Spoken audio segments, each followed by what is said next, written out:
다윗이 암몬과 아람 연합군을 무찌르다. 사무엘하 10장 1절에서 19절 말씀입니다. 그 후에 암몬 자손의 왕이 죽고 그의 아들 한운이 대신하여 왕이 되니 다윗이 이르되 내가 나하스의 아들 한운에게 은총을 베풀되 그의 아버지가 내게 은총을 베푼 것 같이 하리라 하고 다윗이 그의 신하들을 보내 그의 아버지를 조상하라 하니라.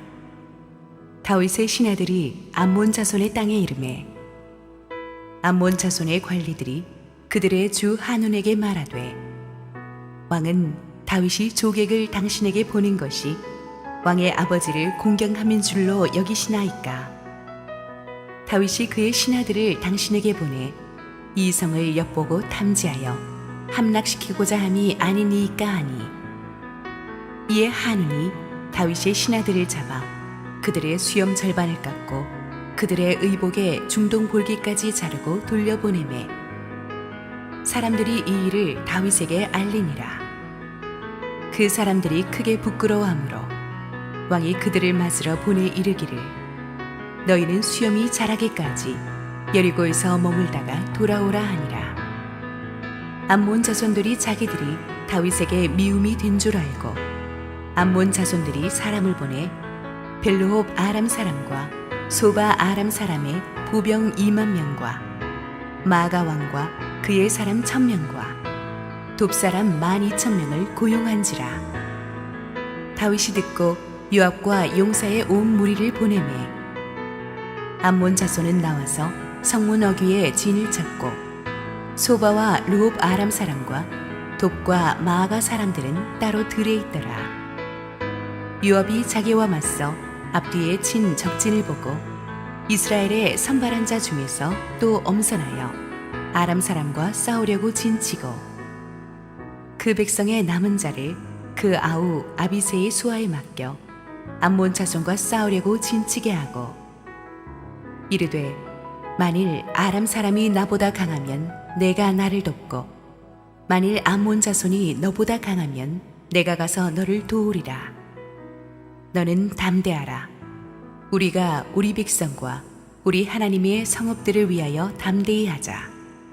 여호와께서 선히 여기시는 대로 행하시기를 원하노라 하고 요압과 그와 함께한 백성이 아람 사람을 대항하여 싸우려고 나아가니 그들이 그 앞에서 도망하고 암몬 자손은 아람 사람이 도망함을 보고 그들도 아비새 앞에서 도망하여 성읍으로 들어간지라. 요압이 암몬 자손을 떠나 예루살렘으로 돌아가니라.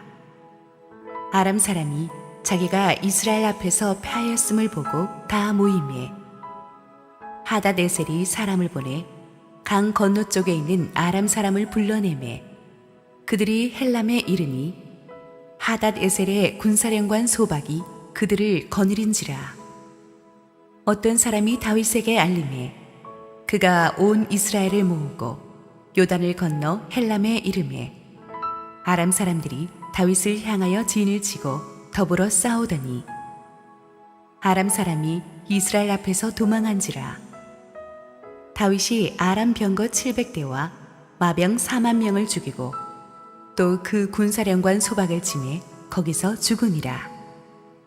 하닷에셀에게 속한 왕들이 자기가 이스라엘 앞에서 패함을 보고 이스라엘과 화친하고 섬기니 그러므로 아람 사람들이 두려워하여 다시는 암몬 자손을 돕지 아니하니라.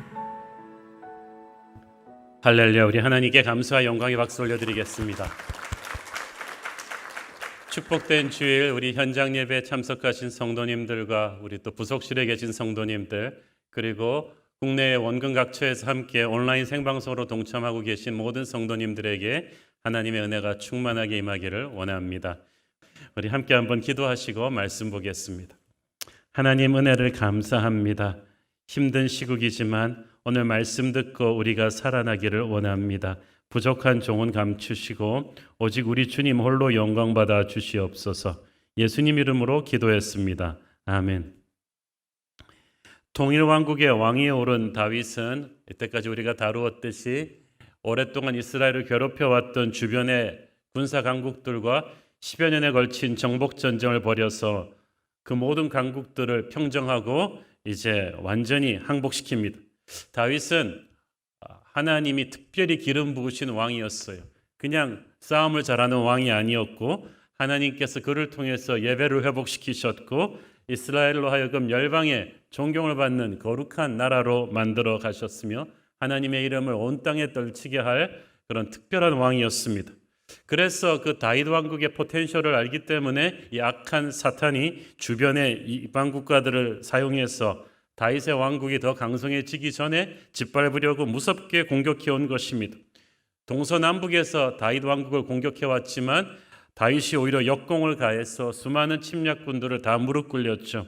그래서 적들의 공격으로 인해서 다윗의 나라가 더 약해진 게 아니라 전쟁을 한번 치를 때마다 다윗의 전설은 더 높아졌고 열방이 더 두려워하는 강한 나라가 되었습니다. 교회는 하나님의 군대입니다.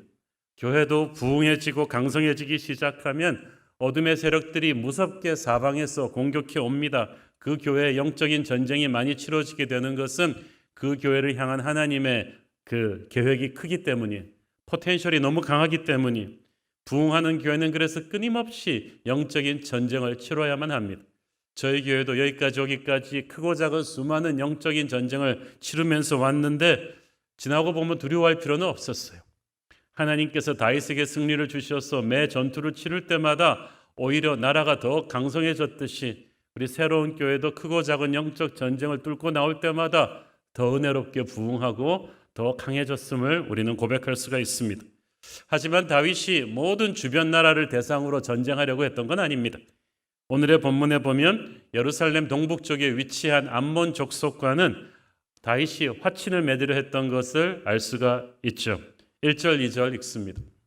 그 후에 암몬 자손의 왕이 죽고 그의 아들 한운이 대신하여 왕이 되니 다윗이 이르되 내가 나하스의 아들 한운에게 은총을 베풀되 그의 아버지가 내게 은총을 베푼 것 같이 하리라 하고 다윗이 그의 신하들을 보내 그의 아버지를 조상하라 하니라. 다윗의 신하들이 암몬 자손의 땅에 이르매.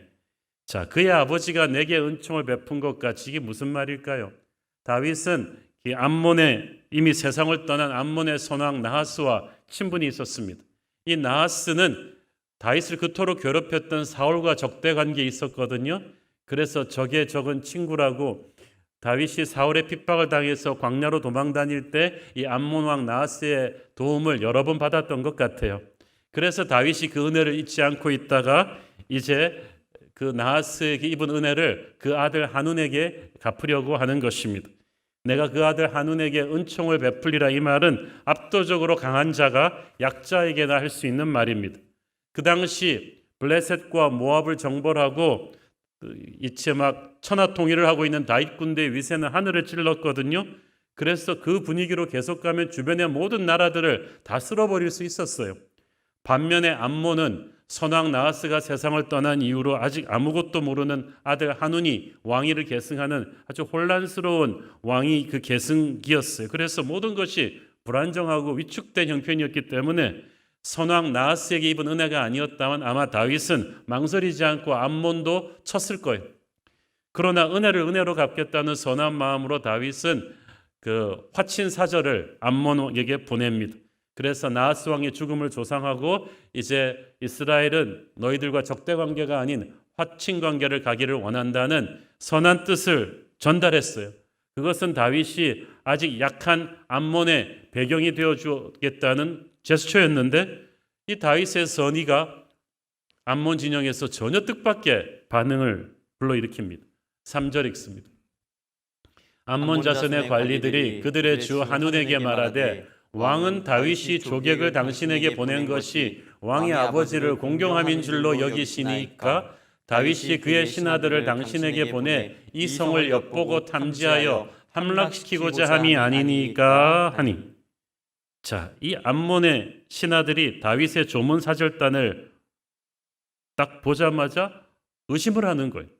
그래서 막 왕이 올라가지고 아직 아무것도 모르는 젊은 왕 한운에게 가서 귓속말로 속삭입니다. 왕이시여, 다윗이 진짜 돌아가신 선왕 나하스를 공경하는 마음에서 화친사절을 보냈겠습니까? 다윗은 무서운 사람입니다. 그는 정복자입니다. 다윗이 진짜 노리는 것은 이 조문 사절단을 통해서 이 암몬 땅을 구석구석 살펴서 우리를 나중에 공격하려는 것입니다. 고고학자들에 따르면 이 암몬의 수도 라빠가 난공불락의 요새이기 때문에 내부로 들어와서 탐색하지 않으면 공략이 불가능한 곳이었다고 합니다. 그래서 그들은 다짜고짜로 다윗이 화친사절을 가장한 스파이들을 보낸 것이 아닌가 하고 의심한 거예요. 게다가 강대국들을 차례로 무너뜨린 다윗 군대의 무서움은 이미 고대 중동의 소문이 쫙에 나 있던 때거든요. 그러니까 왕이 오른 지 얼마 안 돼서 아직 사리 판단이 잘 안 되던 젊은 왕 한우는 이 신하들의 이 어리석은 조언을 곧이곧대로 믿고 그야말로 절대 해서는 안 될 최악의 악수를 둬버리죠. 4절 5절 읽습니다.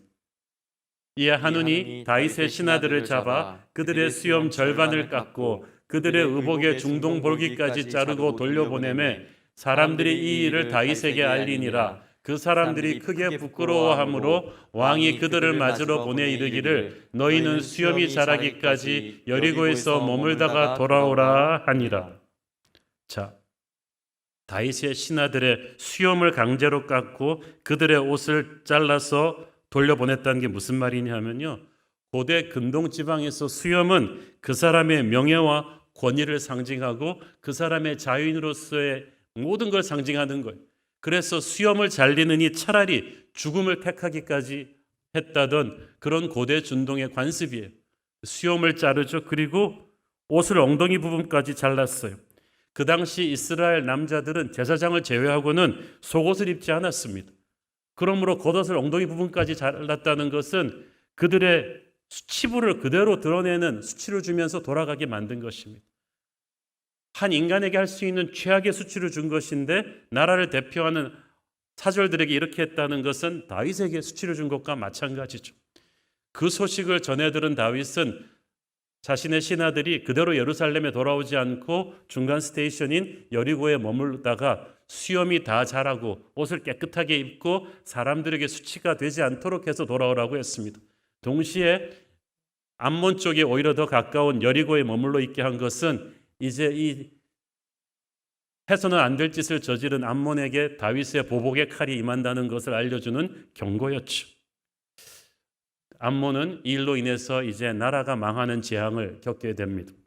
오늘의 사건을 깊이 묵상해 보면 이 암몬 지도자들의 문제는 첫째, 다윗의 선한 의도를 근거 없이 의심해 버린 데 있습니다. 우리는 믿음의 사람들이잖아요. 하나님을 믿는 사람들은 그 믿음으로 사람들을 믿어줍니다. 그런데 하나님을 안 믿는 사람들은요, 사람도 안 믿어요. 그들은 세상적인 눈으로 하나님의 지도자 다윗을 보았어요. 그래서 자신들과 똑같은 인간으로 본 거예요. 자기라면 다윗처럼 강한 군대를 갖고 있으면 결코 약소국을 가만두지 않을 거거든요. 정탐꾼을 보내 영탐하고 약점을 노려서 사정없이 공격해 버릴 거예요. 그런데 다윗은 자기들과 다른 인간이었어요. 다윗은 원수인 사울도 몇 번이나 용서한 사람이었습니다.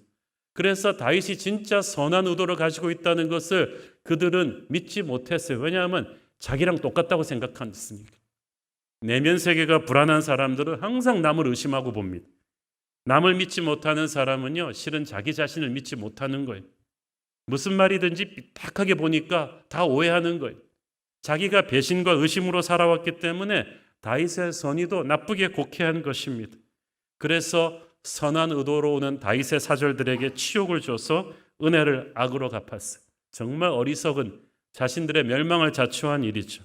우리도 보면 무턱대고 남을 의심하는 습관 버려야 됩니다. 어떤 상황 속에서도 상황을 곡해해서는 안 돼요. 좋게 해석하면 잘 풀 수 있는 상황도 우리가 의심하고 불안과 두려움에 가득 차서 결정을 하면요, 이렇게 어리석은 악수를 두는 것입니다. 둘째는 이 참모들의 잘못된 의견을 아무 생각 없이 그대로 수용해버린 어리석은 지도자 한운의 판단력도 문제죠. 원래 지도자란 수많은 참모들의 의견을 듣는 자리입니다. 그러나 결국 마지막 결정은 지도자 자신의 판단이고 책임이거든요. 나는 우리 참모들이 하자는 대로 했어. 난 죄가 없어. 이거는 지도자로서 직무유기죠. 마지막 결정과 책임은 지도자가 지는 것입니다. 한우는 사악한 정치적인 관점으로만 해석하는 이 어리석은 부하들의 말만 듣지 말고 다윗이 진짜 어떤 인물이었는지, 아버지 선왕 나하스와는 어떤 관계였는지를 조금 더 주밀하게 살폈어야죠. 그런데 아무 생각 없이 부하들에게 휘둘리는 바람에 왕이 오르자마자 나라의 멸망을 자초하게 됩니다. 여러분은 중요한 결정을 할 때 누구의 의견을 듣습니까? 여러분들에게 조언을 주는 그 사람들은 지혜로 영적인 정중동을 갖춘 하나님의 사람입니까? 그리고 마지막 결정을 하기 전에 여러분 자신이 조용히 기도하며 하나님의 음성을 듣고 결정합니까? 그렇지 않으면 실계를 하게 될 것입니다. 다윗이 은총을 베풀려 했지만 그들은 오히려 다윗을 모욕하고 곡해했듯이 예수님은 우리를 구하러 세상에 오셨는데 그 당시 사람들은 예수님을 모욕하고 핍박하고 십자가에 못 박았어요. 지금도 그렇습니다. 교회는 세상을 섬기려 하고 은혜를 베풀지라도 세상은 교회를 끊임없이 오해하고 대적합니다. 초대교회는 사랑과 진정으로 세상을 섬겼지만 오히려 세상으로부터 오해를 당하고 핍박과 고난을 많이 당했어요. 사회복지부 통계로 한국 교회는 한국의 민간 사회복지와 섬김의 70~80%를 감당해 왔는데도 불구하고 코로나 사태가 터지니까 세상은 교회를 마치 코로나의 온상인 것처럼 프레임을 세워서 몰아버렸어요. 그런 비슷한 안타까운 현실은 지금도 세계 도처에서 계속되고 있어요. 억울한 일이 많아요, 하나님의 사람들은. 그러나 우리는 악으로 악을 갚지 말고 끝까지 선으로 악을 이기는 그런 다윗의 군대처럼 돼야 될 줄로 믿습니다. 암몬의 지도자들은 모욕당한 다윗의 사신들이 돌아가지 않고 여리고에 있다는 소식을 듣고 그제서야 자기들이 얼마나 엄청난 일을 저질렀는지 깨달았습니다. 이제까지 패배를 모르던 저 무서운 블레셋과 모압과 에돔과 아람을 쓸어버렸던 다윗의 군대가 이제 암몬으로 진격해 올 날이 카운트다운에 들어갔어요. 암몬 지도자들은 눈앞이 캄캄했습니다. 그러면 그때라도 암몬 왕이 직접 달려가서 다윗 앞에 무릎 꿇고 참회했으면 멸망을 면할 수 있었을 텐데 한 번 첫 단추를 어리석게 뀌니까 두 번째 단추는 더 어리석은 일을 저질러 버리죠. 6절 읽습니다. 암몬 자손들이 자기들이 다윗에게 미움이 된 줄 알고 암몬 자손들이 사람을 보내 벨루옥 아람 사람과 소바 사람의 보병 2만 명과 마아가 왕과 그의 사람 1,000명과 돕 사람 12,000명을 고용한지라. 그래서 덜컥 겁이 난 그들은 먼저 다윗을 침공을 대비할 그 연합군을 구성합니다. 용병을 사옵니다. 외국에서. 본문에 보시면은 이 아람 용병들을 데려오는데요. 한 군데서 오는 게 아니. 한번 지도를 보시면은 벨루옵, 소바, 마아가, 돕 이렇게 여러 도시에서 용병들이 차례로 모집돼서 연합군을 결성해서 내려오는 거예요. 그러면은 다윗의 군대는 예루살렘에서 진격해 들어오기 때문에 서쪽에서 들어오는 다윗의 군대를 북에서 내려오는 아람의 용병과 남쪽에 자기들 성에 배수진을 친 암몬의 군대가 북과 남에서 동시에 에워싸고 그 협공으로 부순다는 그런 작전을 세웠던 것입니다. 자, 본문에 보면은 이렇게 여러 도시 국가들에서 결성된 암몬의 고용한 아람 용병이 무려 32,000명이나 되었다고 했어요. 데리고 오는 병거나 말들은 뭐 카운트하지 않은 거죠.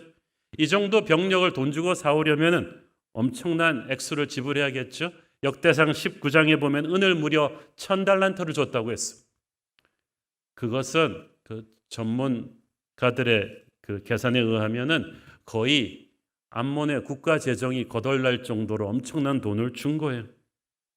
그런데 우리가 전에 배웠듯이 그동안 다윗이 치른 수많은 정복 전쟁들 중에서 가장 빛나는 승리 중에 하나가 아람 왕 하다데셀의 군대를 패배시키고 도우로는 또 다른 아람의 지원군도 패배시킨 일이었어요. 하필 불러온다는 용병들이 다윗한테 2번씩 참패를 당한 아람의 용병들이 여기서 실패하면 나라가 망할 수 있는 일이었는데도 말이죠. 암몬은 그야말로 잠자는 호랑이의 코스염을 건드린 셈이 되었고 다윗은 결코 이 전쟁을 망설이지 않습니다. 7절 읽습니다. 다윗이 듣고 요압과 용사의 온 무리를 보내매. 자, 여기서 용사라는 말, 히브리어 깃보림은 일반 군대를 의미하는 것이 아니라 군대 중에서 추리고 추린, 우리로 말하면 특전사예요. 최정예 부대를 보냅니다. 그 전쟁의 경험이 많고 용감한 정예 군사들을 뽑아서 출정을 시킨 거예요. 왜 다윗이 전군을 출동시키지 않고 그렇게 했을까요? 대군을 출정시키는 것보다 적은 수의 정예들을 빨리 보내서 적의 기선을 제압하는 것이 훨씬 더 나았고, 또 적은 군대 병사로 상대의 대군을 격파하면 상대의 군대에게 주는 두려움과 아군에게 주는 그 자신감이 하늘을 찌를 것이기 때문에 다윗이 그걸 다 계산하고 요압에게 정예부대를 이끌고 빨리 가게 한 거예요. 그래서 빨리 도착을 했는데 이미 암몬과 아람 용병들도 준비를 갖추고 기다리고 있었죠. 8절 읽습니다. 암몬 자손은 나와서 성문 어귀에 진을 쳤고 소바와 르옵 아람 사람과 돕과 마아가 사람들은 따로 들에 있더라. 여기서 성문이라는 것은 이제 자기들 라빠성 앞에 나와서 그 암몬 병사들은 기다리고 북에서 온 아람 용병들은 들에서 포진한 채 다윗의 군대를 기다린 거예요. 여기가 이제 메드바 들판이라고 아람 군대는 특히 이 병거와 말들을 많이 가지고 오기 때문에 이 넓은 들판이 굉장히 유리해요. 한마디로 이스라엘 군대는 적의 홈그라운드에서 적의 병거가 유리한 곳에서 지형이 익숙치 않은 곳에서 싸우는 굉장히 불리한 상황이죠. 그렇지만 다윗의 군대였어요. 차원이 다른 군대였습니다. 자, 9절 11절 읽습니다. 요압이 자기와 맞서 앞뒤에 친 적진을 보고 이스라엘의 선발한 자 중에서 또 엄선하여 아람 사람과 싸우려고 진치고 그 백성의 남은 자를 그 아우 아비스의 수하에 맡겨 암몬 자손과 싸우려고 진치게 하고. 자, 양쪽 군대의 진영 배치를 여러분이 이해하기 쉽도록 화면에 이 그림을 보시면서 설명을 드리겠습니다. 요압은 여러분도 아시다시피 20년이 넘도록 다윗의 군대를 지휘해서 수많은 전쟁을 겪어온 베테랑 장군입니다. 현장에 딱 도착해 보니까 적군의 무기와 병력 숫자가 압도적인 데다가 적이 앞뒤에서 협공으로 북쪽에서 온 아람 용병 부대하고 남쪽에서 랍바성에 들고 배수지를 친 암몬 군대가 협공으로 나온다는 걸 알았는데 적을 딱 보자마자 요압이 판단해서 데리고 온 군대 숫자가 많지도 않은데 거기서 반으로 딱 나눠서 자기 아우 아비스에게 이 암몬 군대를 견제하게 하고 자기는 아람군과 전투를 벌이기로 결정합니다. 전투를 벌일 때 어떻게 하냐면 선발한 자 중에서 또 엄선했다 그랬죠. 안 그래도 데려올 때 다윗의 군대 최정예만 데리고 왔는데 암몬 군대를 딱 보고 나서 양쪽으로 나누면서 자기가 또 최정예를 또 추려서 아람군을 공격합니다. 이것은 요압이 딱 보니까 이 아랍 용병의 숫자나 규모나 무기 상태가 생각보다 압도적이었던 것 같아요. 그래서 이들과 전면전을 하기 위해서는 자기가 나서는 게 더 좋다고 생각했습니다. 그러니까 요압의 작전은 요압과 아비새가 각기 양쪽을 동시에 공격하는 것이 아니라 아비새는 그냥 암몬이 움직이지 못할 정도로 저지하고 있는 사이에 요압 자신이 정예들을 이끌고 아람의 용병을 먼저 공격한다는 계산이었죠. 아람 군대가 무너지면 암몬 군대는 전의를 상실할 것이다 라고 요압이 바르게 판단했죠. 그렇지만 적의 숫자가 워낙 많았고 병거와 말들도 저쪽이 더 많았기 때문에 이 작전이 성공한다는 보장이 없어요. 그래서 요압이 만약에 내가 뚫리면 네가 와서 나를 도와주고 만약에 네가 무너지면 내가 너를 도울 것이다. 근데 그 만약에 케이스가 되면은 거의 전멸할 수도 있는 상황이죠. 이 전쟁이 정말 쉽지 않은 전쟁이었다는 것은 천하의 그 수많은 전투를 치러낸 요압이 하는 말을 들어보면 알 수가 있어요. 12절 보겠습니다. 너는 담대하라. 우리가 우리 백성과 우리 하나님의 성읍들을 위하여 담대히 하자. 여호와께서 선히 여기시는 대로 행하시기를 원하노라 하고. 자, 여러분, 요압과 아비새는 원래 두려움을 모르는 장군들이었어요. 우리가 다윗의 용사들의 전설 공부할 때 배우셨죠? 아비새는 창 하나로 블레셋 300명을 죽인 사람이에요. 그러니까 이때까지 치러온 수많은 전투에서 한 번도 겁을 집어본 적이 없어요. 불가능한 전투를 다윗과 함께 승리로 이끌어온 사람들인데 처음으로 그 20년의 수많은 전투에서 처음으로 요압이 동생 아비새를 불러서 우리 담대하자 이 말을 2번이나 해요. 그 말은 무슨 뜻입니까? 이 전쟁이 딱 눈에 보기에 너무나 어려운 거예요. 요압이 현장에서 와 보고 알았어요. 적의 군세가 보통이 아니라는 것을. 꼼짝하다가는 자기들이 딱 양쪽에 갇혀서 전멸할 수도 있는 위험한 전투라는 것을 알았어요. 이 베테랑 장군이 보기에도 그랬다는 거예요. 그래서 요압이 아비스에게 영적인 정신교육을 시키는 거예요. 우리가 왜 싸우냐? 우리 백성과 우리 하나님의 성읍들을 위해서 싸우는 게 아니냐? 전쟁에서 무기나 군사 숫자보다 중요한 것이 정신력이거든요. 명분이거든요. 우리는 돈에 팔려온 저 아람 용병들과는 다르다. 우리는 우리 하나님의 영광을 위해서, 우리 하나님의 나라를 위해서, 이 백성들을 위해서 싸우는 것이다. 그리고 말합니다. 여호와께서 선히 여기시는 대로 행하시기를 원하노라. 지금 너무나 불리한 상황이지만 우리가 하나님을 믿고 담대히 나가면 이 자리를 버텨내면 하나님이 승리를 주실 것이다. 아비새야, 우리 두려워하지 말자. 그러면서 흔들리지 않고 자기 자리를 지키고 싸워야 될 싸움을 의연히 하는 거예요. 이 요압과 아비새의 불리한 상황에서 흔들리지 않고 자기 자리를 지키는 모습은 오늘날 영적 전쟁을 치르고 있는 우리에게도 시사하는 바가 큽니다. 우리 모두 크고 작은 영적인 전쟁을 하나님이 맡겨주신 사명의 자리에서 치르고 있거든요. 한국 교회에서가 요즘 얼마나 어렵습니까? 세상이 교회를 오해하고 핍박하는 이 시대에 우리가 아까 찬양 불렀듯이 세상 흔들리고 사람들 줄을 떠나는 케이스들이 얼마나 많은데 이 힘들고 어려운 시즌에 요압과 아비새처럼 담대하게 자기 자리를 지키는 거 쉽지 않아요. 최근에 저는 한 개척교회 담임 전도사님이 젊은 분이에요. 쓴 책을 읽다가 전혀 알려지지 않은 작가인데 제가 우연히 그분 책을 보게 됐어요. 그분의 어머님 스토리를 듣고 제가 은혜를 받았습니다.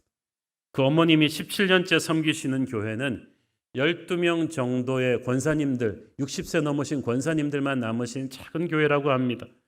그런데 그 교회도 한때는 100명이 넘는 한참 성장하던 교회였는데 전임 사역자가 너무 무리한 교회 건축을 하다가 20억 가까운 빚만 져놓고 교회를 버리고 떠났다고 했습니다. 그러니까 남아있던 교인들도 다 뿔뿔이 흩어져 버리고 그 12명 정도 되는 60세 이상의 권사님들만 남았다는 거예요. 그 권사님들이 남아서 새벽기도, 금요철화, 수요예배, 주일예배 자리를 다 지키시는 거예요. 그 전도사님의 어머님도 그들 중 하나였는데 10여 년이 넘도록 식당에서 허드렛 일을 하시면서 헌금을 해서 그 교회가 진 20억 빚의 이자를 갚아가고 계시다는 거였어요. 이 청년 전도사님이 처음에는 너무 화가 나가지고 엄마도 당장 그 교회 떠나시라. 목회자도 버리고 간 그 교회를 왜 엄마가 그 고생하면서 왜 엄마가 식당일 하면서 그 교회 빚을 갚아야 하느냐. 그 화를 냈는데 그 어머님 하시는 말씀이 애야. 교회 머리 대신 주님이 아직 떠나란 말씀이 없으셨는데 내가 어떻게 함부로 교회를 떠나냐. 내가 주님 위해서 고난받는 것은 거부하고 교회가 부흥하고 잘 될 때만 교회 다니고 교회가 이렇게 힘든데 교회를 떠나고 면류관만 받으려 한다면 훗날 천국에서 우리 주님을 내가 무슨 낯으로 뵙는단 말이냐. 너 그렇게 예수 믿지 마라. 어머님의 이 말에 청년 전도사는 할 말을 잃었다고 합니다. 세월이 흘러서 그도 신학을 하고 전도사가 되었고 교회 개척을 했지만 힘들고 어려울 때마다 그 어머니의 삶과 말을 생각하면서 그 자리를 지키고 있다고 합니다. 저는 목사이지만 그 간증을 읽으면서 얼마나 부끄러운지 모릅니다. 한국 교회가 그래도 이렇게 버티고 있는 것은 그 어머니 같은 훌륭하신 권사님들이 곳곳에 있기 때문이구나. 저희 교회도 코로나 시국에 참 각자의 자리를 잘 지킨 신실한 성도님들이 너무너무 많아요. 그 온라인으로만 보면서 아이들 끊임없이 기도하고 케어하고 가르치신 전도사님들과 주일학교 선생님들, 묵히 이 자리를 지키신 그 우리 순장님들, 그리고 우리 중보기도 팀들, 안내팀들, 정말 제가 목사지만 여러분들 정말 존경합니다. 여러분들이 바로 요압과 아비새처럼 힘들고 어려운 때에, 사람들이 믿음이 흔들리는 이때에 하나님이 명하신 자기 자리를 지키는 영적 용사이 된 줄로 믿습니다. 여러분이 있기 때문에 마귀가 물러가고 하나님이 영광 받으실 줄로 믿어요. 자, 전쟁이 시작되었어요. 13절 14절 시작.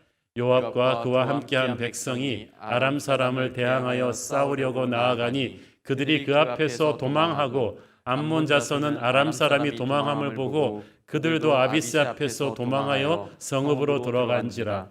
요압이 암몬 자손을 떠나 예루살렘으로 돌아가니라. 저쪽에서는 워낙 수적으로 자기들이 우위를 점한 데다가 양쪽 포위를 당해서 다윗의 군대가 위축되어 있을 것으로 생각하다가 그 적은 숫자로 오히려 요압의 군대가 맹호처럼 먼저 선제 공격을 가해오니까 깜짝 놀랐어. 이게 뭐지? 그러고 나서 무너지기 시작했어요. 양측의 첫 번째 선봉 부대들끼리 부딪혀 보는 순간 이미 전쟁의 승패가 갈렸어요. 왜냐하면 이 검객들은요, 오래 싸울 것도 없이 칼 한 번만 딱 부딪혀 와도 상대의 실력을 안 되잖아요.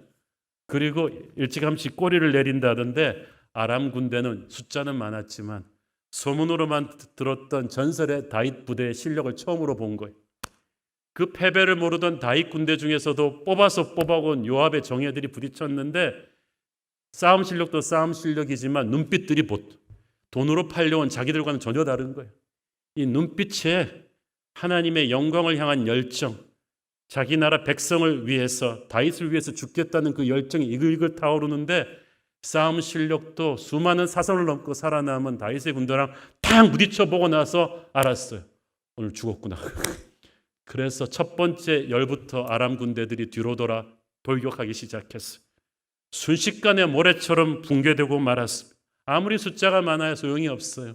그 믿었던 아람 군대가 붕괴되는 것을 저쪽에서 본 암몬 군대는 저것들 봐라. 전의가 상실이 됐어요. 그래서 바람과 같이 빠르게 자기 성 안으로 군대를 거두어 들였는데 요압이 끝까지 이 암몬 군대의 그 성을 공격하지 않고 빨리 요압도 군대를 철수해서 예루살렘으로 돌아옵니다. 왜냐하면 그게 이제 겨울철 우기기 때문에 전쟁을 더 오래 장기화시키는 것이 불리했을 뿐 아니라 요압은 본능적으로 이 저 물러간 아람 용병들이 가만히 있지 않을 것을 직감하고 있었어요. 그리고 요압이 옳았죠. 진짜 전쟁이 또 다윗의 군대를 기다리고 있었습니다. 15절 16절 읽습니다. 아람 사람이 자기가 이스라엘 앞에서 패하였음을 보고 다 모임에 하다데셀이 사람을 보내 강 건너쪽에 있는 아람 사람을 불러내매 그들이 헬람에 이르니 하다데셀의 군사령관 소박이 그들을 거느린지라.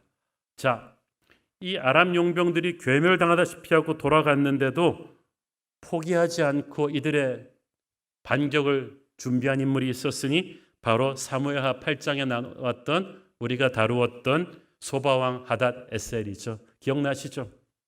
그 아람의 작은 도시 국가들의 그 영웅적인 인물로 떠오른 그 야심과 능력을 겸비한 군주. 그래서 오랜 세월 다윗을 꺾기 위해서 거의 이집트 수준의 병거와 기바대를 준비했던 그런 야심찬 왕. 다윗한테 두 번이나 패배를 당하고도 이번에 또 용병들이 괴멸당했는데도 포기하지를 않아요. 그래서 강 건너편에 있는 아람 사람, 이 사람들은 유브라데 강 건너 메소포타미아에 있는 아람 족속들까지 다 총동원돼서 다시 한번 아람의 남은 군사를 총동원해서 다윗을 공격하려고 옵니다. 정말 이 끈질긴 하다데셋을 보면은 마귀랑 똑 닮았어요. 포기를 몰라요. 패배하고 또 패배했는데도 다시 반격할 기회를 노리면서 밀려오죠. 그래서 헬람 평야에 쫙 그 아람 군대를 또 모래알처럼 동원해서 총 집결시킵니다. 그리고 자기 군사령관 소박이 거기서는 아주 이제 정예화된 군사진을 펼치고 들어오죠. 17절 읽습니다. 어떤 사람이 다윗에게 알림해 그가 온 이스라엘을 모으고 요단을 건너 헬람에 이르매 아람 사람들이 다윗을 향하여 진을 치고 더불어 싸우더니, 저기서 진을 치고 더불어 싸웠다는 말은 굉장히 체계적인 군사 진영을 구축하고 치밀한 전략을 가지고 밀려온 정규군을 뜻하는 것입니다. 다윗도 이번에는 전쟁이 만만치 않음을 알고 자기가 직접 전군을 동원해서 이 아람의 군대와 맞서죠. 그런데 다윗은요, 한번 싸워야 될 영적인 이 전쟁에서 한 번도 수동적으로 방어전을 쳐본 적이 없어요. 지체 없이 요단강을 건너서 적군의 집결지인 헬람에 도착해서 공격합니다. 다윗이 이때까지 싸워온 모든 전투를 보세요. 항상 다윗이 먼저 공격해요. 방어전을 해본 적이 없어요. 그 옛날 그 태산 같은 골리앗과 싸울 때도 기억하시죠? 누가 먼저 때렸죠? 다윗이 먼저 때렸어요. 골리앗은 싸우려고 칼 한 번 뽑아보지 못하고 졌던 거예요. 우리는 여기서 영적인 전쟁이 기왕하기로 됐으면 우리가 물러서지 말아야 된다는 것을 배울 수 있습니다. 의외로 마귀가 고함을 치르면서 잔뜩 군세를 자랑하면서 와도요, 우리가 담대하게 먼저 나가면은 그는 우리를 피할 것입니다. 성경에서 그걸 약속하고 있잖아요. 야고보서 4장 7절을 보세요. 그런즉 너희는 하나님께 복종할지어다 마귀를 대적하라 그리하면 너희를 피하리라. 여러분, 마귀의 위협에 겁먹지 말고 그냥 전쟁을 하세요. 그러면 오히려 마귀가 우리를 피한다는 거예요. 18절 읽습니다. 아람 사람이 이스라엘 앞에서 도망한지라 다윗이 아람 병거 700대와 마병 4만 명을 죽이고 또 그 군사령관 소박을 치매 거기서 죽으니라. 그날 아람은 마지막 참패를 당합니다. 여러분, 그 병거 700대 모으는 거 정말 힘들고요. 그 병거를 지휘하는 그 마병, 게임 체인저가 될 수 있는 그 엄청난 군대가 그날 다 전멸하고 하다데셀이 그토록 애지중지하던 군사령관도 그날 전사합니다. 한마디로 회복 불가능한 패배를 당한 거예요. 악에게 속한 자, 악을 돕는 자, 하나님의 사람을 이유 없이 치는 자는 반드시 이렇게 멸망할 것입니다. 그리고 그 승리의 파급 효과가 더 중요하죠. 19절 읽습니다. 하다데셀에게 속한 왕들이 자기가 이스라엘 앞에서 패함을 보고 이스라엘과 화친하고 섬기니 그러므로 아람 사람들이 두려워하여 다시는 암몬 자손을 돕지 아니하니라. 그러니까 한번 그냥 운 좋게 진 것이 아니라 적의 전의 자체를 이제 꺾어버렸다는 거예요. 여기서 패배했다는 것은 다시는 회복이 불가능할 정도로 휘청거렸다는 뜻입니다. 그래서 아람 족속들의 도시국가가 많았지만 이제 그들에게서 하다데셀의 권위는 땅에 떨어져 버렸어요. 이들은 다시는 다윗을 향해서 칼을 들지 못합니다.